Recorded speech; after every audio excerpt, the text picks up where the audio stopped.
UDF के प्रमुख बदरुद्दीन अजमल का भड़काऊ बयान सामने आया है। अयोध्या में प्राण प्रतिष्ठा से पहले मुसलमानों को भड़काया जा रहा है। प्राण प्रतिष्ठा के दौरान कुछ भी हो सकता है।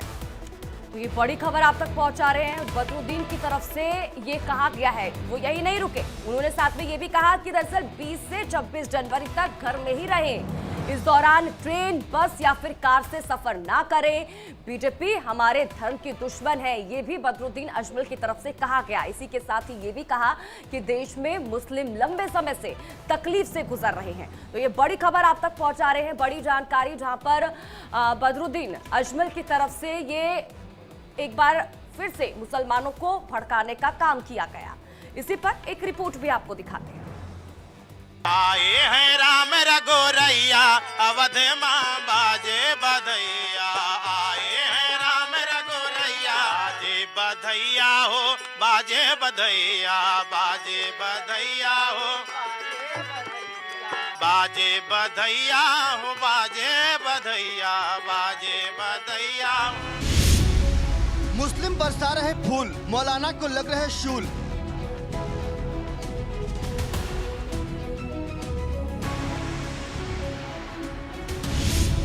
जिनकी बंद हुई दुकान, वो प्राण प्रतिष्ठा से परेशान।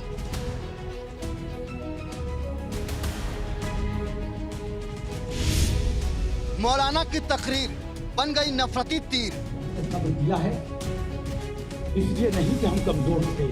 राम की नगरी अयोध्या का श्रृंगार हो रहा है। राम मंदिर में राम लला का इंतजार हो रहा है। प्राण प्रतिष्ठा की तैयारी चल रही है। आए हैं राम रघुरैया, अवध मां बाजे बधैया। आए हैं राम रघुरैया। राम भक्त मंगल गीत गा रहे हैं, एक दूसरे को बधाई दे रहे हैं, मिठाइयाँ खिला रहे हैं, क्योंकि राम भक्तों के लिए 500 सालों का इंतजार खत्म होने जा रहा है और राम लला अपने दिव्य महल में विराजमान होने वाले हैं। अयोध्या से आ रही ये तमाम तस्वीरें दिल को सुकून देती है, क्योंकि राम की अयोध्या में हिंदू हो या मुसलमान, सब राममय है, सब राम में रमे हुए हैं। चाहे वो राम लला के मुख्य पुजारी हो या बाबरी मस्जिद के पक्षकार रहे इकबाल अंसारी, सब राम भजन में मगन हैं। इनकी खुशियों का ठिकाना नहीं है।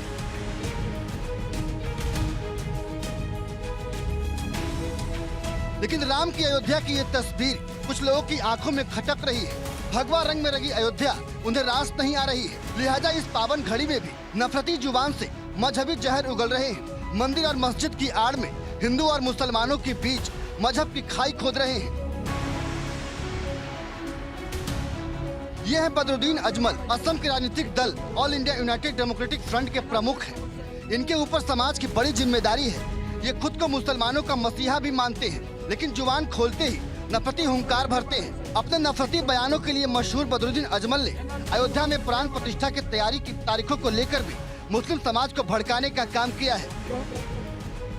दरअसल 22 जनवरी को अयोध्या राम मंदिर में रामलला की प्राण प्रतिष्ठा होगी, लेकिन इससे पहले बदरुद्दीन अजमल ने मुसलमानों से अपील की है कि 20 से 26 जनवरी तक अपने घरों में रहें। इस दौरान ट्रेन, बस या कार से सफर न करें। उन्होंने कहा है कि बीजेपी हमारे धर्म की दुश्मन है, बीजेपी मुसलमानों से नफरत करती है। राम मंदिर में प्राण प्रतिष्ठा कार्यक्रम के दौरान हमारे खिलाफ कुछ भी करवा सकती है। इस देश में मुस्लिम लंबे समय से तकलीफ से गुजर रहे हैं।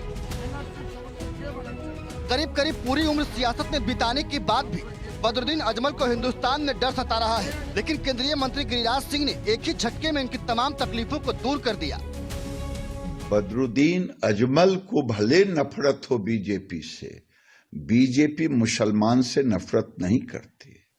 और आपने देखा होगा वो मुसलमानों को डराएं, धमकाएं, उनमें भ्रम पैदा करें, लेकिन इकबाल अंसारी जो राम जन्मभूमि के पिटिशनर थे, उनके पिताजी, वो जा रहे हैं और पूजा में भी सम्मिलित होंगे।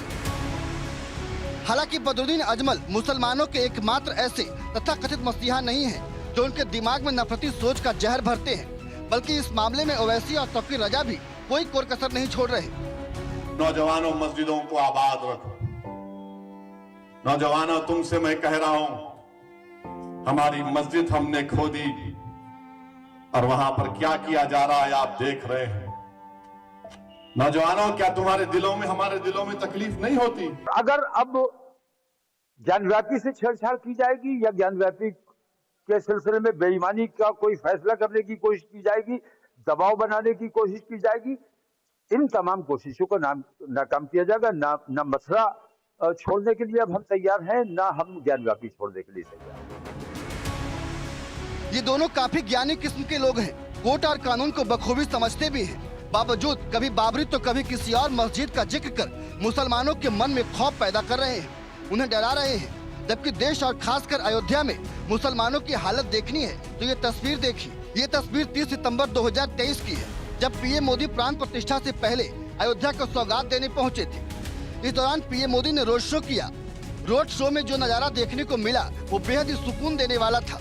यहाँ न कोई हिंदू था, न कोई मुसलमान, सब राम के थे और सब में राम थे।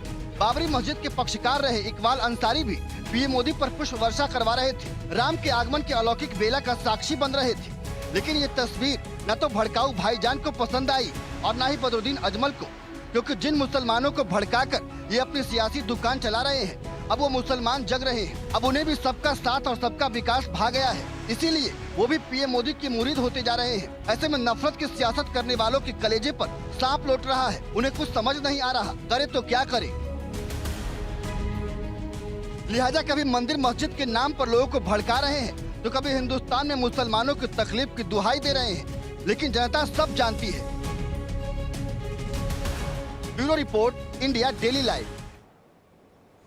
चलिए बढ़ते हैं आगे। रुक इस वक्त की एक और बड़ी और अहम जानकारी की ओर करेंगे। एनसीपी विधायक जितेंद्र अवहाड़ के खिलाफ एक और एफआईआर दर्ज हुई है। आपको बता दें कि महाराष्ट्र की श्रेणी में भी जितेंद्र अवहाड़ के खिलाफ एफआईआर दर्ज की गई। कल्याण में मनसे कार्यकर्ताओं ने ये प्रदर्शन किया है। अवहाड़ ने भगवान राम को मांसाहारी बताया था। बयान पर माफी के बावजूद अब उनकी मुश्किलें थमती हुई नजर नहीं आ रही।